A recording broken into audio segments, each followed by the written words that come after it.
Assalamualaikum warahmatullahi wabarakatuh. Nama saya Ahmad Iqbal bin Jamaluddin dari kelas DSM 1C. Hari ini saya akan membentangkan tajuk yang saya pilih iaitu Tunku Abdul Rahman Putra Al-Haj.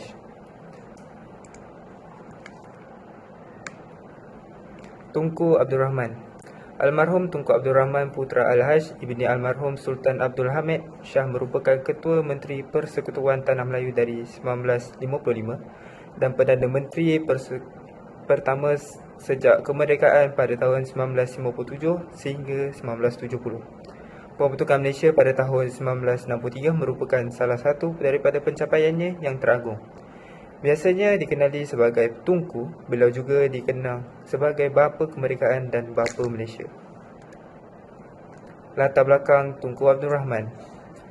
Dilahirkan di Istana Tiga Tingkat, Al-Sultan, Kedah yang lebih dikenali sebagai Istana Pelamin.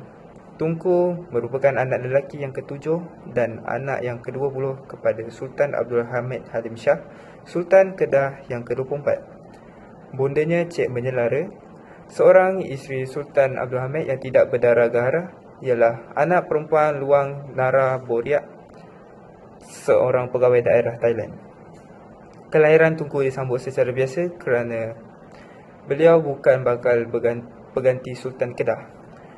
Pengganti Sultan Kedah, Sultan Badli Shah ibni Sultan Abdul Hamid telah pun berumur 30 tahun ketika itu. Semasa kecil, Tunku dipanggil Awang kerana rupa parasnya yang tidak sesegak adik-beradiknya yang lain. Beliau bebas bermain di luar istana dan pernah membentuk pasukan bola sepak kampung. Tunku biasa mengendap burung dan melestik serta bermain lumpur sehingga penyakit puruh di kakinya. Pada tahun 1909, Tunku memula pendidikannya di sebuah sekolah rendah Melayu di Jalan Baharu, Al-Sultan. Beliau belajar bahasa Melayu di sekolah itu. Tunku kemudian berpindah ke sebuah sekolah kerajaan bahasa Inggeris yang kini dinamakan Kolej Sultan Abdul Hamid. Di sini beliau belajar di sekolah pada waktu siang dan membaca Al-Quran pada waktu petang. Pada tahun 1913, sewaktu berumur 10 tahun, Tunku dihantar ke Bangkok untuk menetap bersama Tunku Yusof ibni Sultan Abdul Hamid, abang sulungnya, dan belajar di sekolah Tep Sirin Terawat. Pada tahun 1915, Tunku pulang dan meneruskan pendidikannya di Penang Free School. Pada tahun 1919, ketika berumur 16 tahun, Tunku menerima beasiswa negeri Kedah untuk melanjutkan pendidikannya di College St. Catherine di University Cambridge. Pada tahun 1927, Tunku dihantar semula ke England untuk belajar undang-undang di University Cambridge kerana keluarganya tidak berpuas hati dengan keputusannya yang lalu. Pada tahun 1930, beliau lulus semester pertama dalam jurusan undang-undang di Inner Temple. Pada tahun 1938, Tunku pergi semula ke England buat kali yang ketiga untuk menyambung pelajaran undang-undangnya.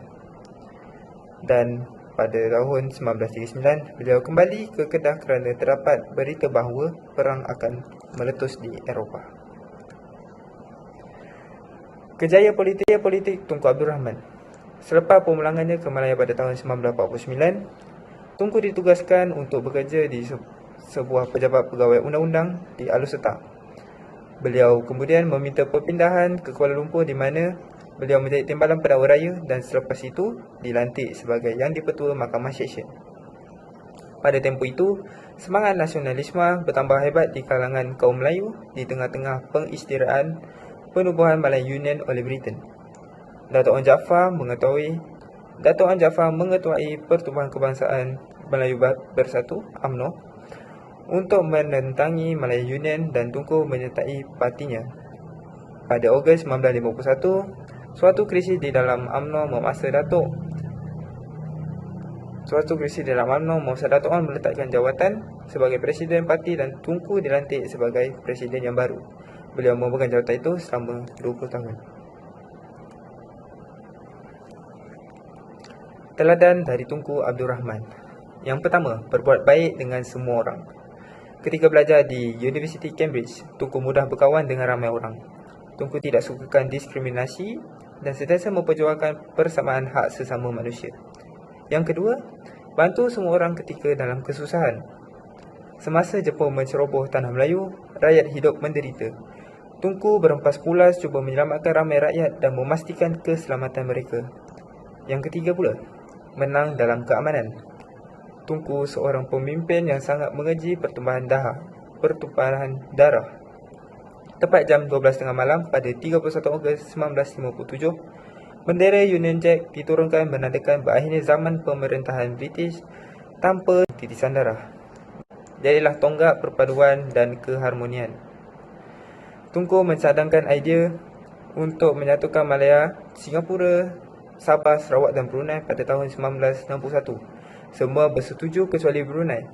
Maka terbentuklah Malaysia pada 16 September 1963. Namun terdapat perbalahan oleh pemimpin Singapura yang menyebabkan kaum Melayu dan kaum Cina mula berbalah.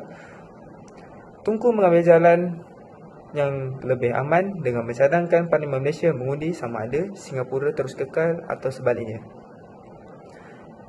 9 Ogos 1965, Parlimen sebulat suara bersetuju agar Singapura dipisahkan dari Malaysia. Sekian, itu saja dari saya. Terima kasih.